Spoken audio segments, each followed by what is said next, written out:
Recently, I saw a Korean organic growing method that genuinely made me rethink part of the way I garden. After more than 40 years of organic growing, that doesn't happen very often anymore. But what I saw was incredibly simple.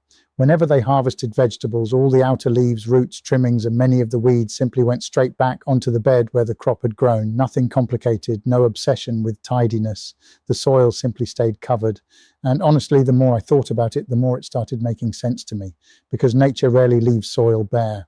In forests, leaves fall where they grew. Plants die back naturally. Organic matter stays on the surface and slowly feeds the soil again.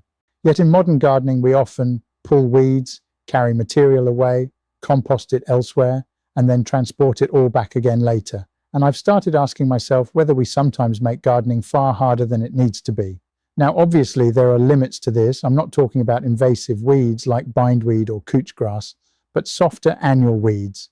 Increasingly, I'm pulling them and simply leaving them on top of the beds as mulch, because while they're growing, those roots are still feeding soil biology underground.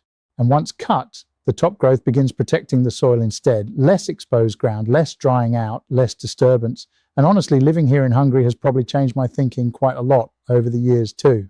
Back in the UK, exposed soil often stayed damp for much longer.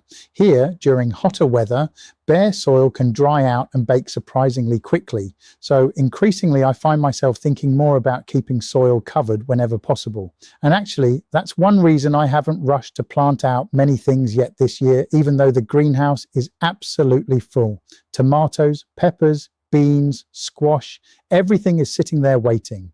Not because a calendar says so, but because the temperatures finally look suitable this coming weekend. That's one reason I added the cold weather and frost alerts into the app called Your Growing Companion. Over the last few years, I've realized traditional planting dates simply don't feel as reliable anymore. Warm days can suddenly turn into cold nights again, and growers can lose plants incredibly quickly. In fact, the app actually stopped me planting out too early this spring because the colder night temperatures kept showing up in the alerts. So for me, technology should support gardening, not replace it. What also interested me about the South Korean growers was that they told me they don't actually make their own compost or liquid feeds at all. Now, that genuinely surprised me because we still do both here in our garden. We make compost and we make homemade liquid feeds, but they still return natural materials back into the growing system, things like crushed eggshells, coffee grounds, and wood ash from their burner. And interestingly, I already do many of those same things myself. So although our systems are slightly different, the thinking behind them feels very similar. Nothing wasted, natural cycles, returning nutrients back into the soil wherever possible. Now, the older I get, the more interested I become in systems that work more naturally over time instead of constantly requiring more effort, more intervention, and more inputs. One thing I've noticed online is that gardening often gets presented as though people have endless energy, endless time, and perfect conditions. Real life usually looks very different. Most people are busy, many are tired, and a lot of growers are simply trying to create healthier food and calmer lives without becoming overwhelmed by the garden itself. So perhaps simpler systems matter more than we sometimes realize. Anyway, these are just a few thoughts I've been having recently while working here in the potting shed.